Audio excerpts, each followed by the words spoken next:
Hey guys, Mike from Wrestling Then and Now. Thanks so much for checking out the YouTube channel and for all your support. If you haven't already, please click subscribe.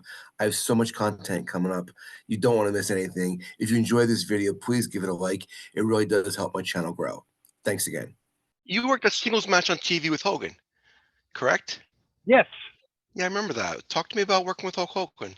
Oh, yeah, the Saturday night live thing we did there and stuff. Yeah, that was on I guess on the big network and all that. Oh man, that was unbelievable because we did that in New Haven, Connecticut, I think it was. Yeah, and man, the building shook. I mean, when Hulk went to make his comeback and stuff, the building was vibrating. I never saw that when I was in the ring with any other babyface. There'll never be another Hulk Hogan. Never. That guy was over like $1 million. I mean, I really got scared. The people got so behind him that I thought the building was going to cave in. That's how loud they were stomping. It was unbelievable how over he was. It was, man, goodness sakes. Yeah. How'd you get along with him outside the ring? Oh, great. Yeah, he was great stuff.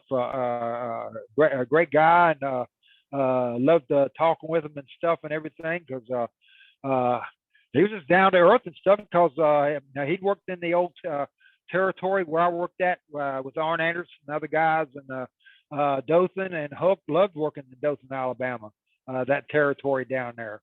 So, we related to each other on a lot of stuff and everything, and he was a breeze to work with, and man, he hit that rope and hit you with that clothesline and stuff, and then dropped the leg and all that stuff. I mean, the place would go nuts. Yeah. Sure was.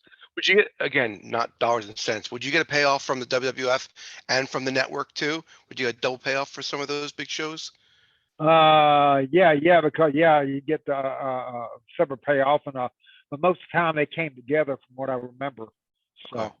Yeah, I remember hearing that you'd get one from NBC and you get one from the WWF. So right, there you go. Right. Yeah. So why did your run come to an end? Was it just time? Yeah. I think so and stuff. In fact, I was starting to. I got to the point where working all the tag matches and stuff, and a lot of bump. I was starting to hurt and stuff and everything. So, yeah.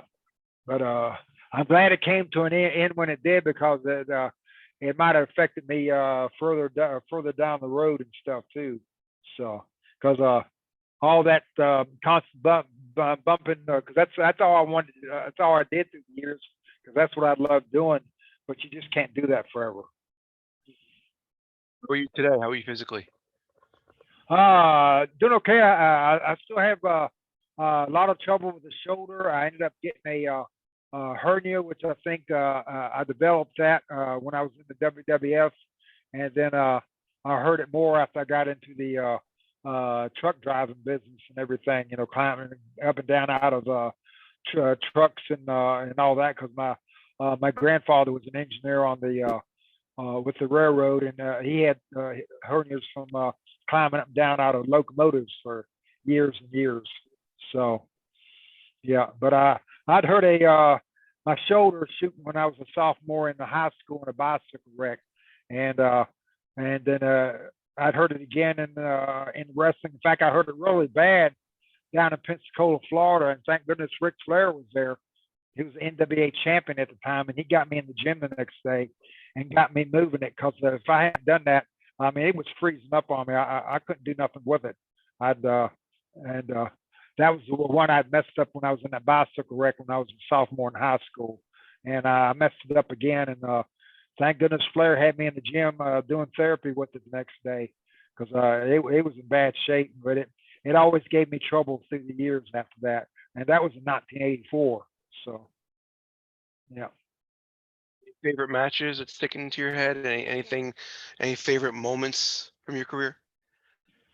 Oh yeah. The matches I was with, like with Sergeant Slaughter and Street tag matches I got to do. Me and Don had to do with Steamboat and Youngblood. The ones I had with Rick Martel and like I said, Bruiser Brody. There was so many of them. Shoot, I had some great matches with Jake Roberts because he was a great worker. He was a great babyface. I loved Jake. He was just he had a great gimmick, and the way he carried himself and everything was just solid. So a lot of great memories, and especially a lot with the Bulldogs and the Rockers and guys like that.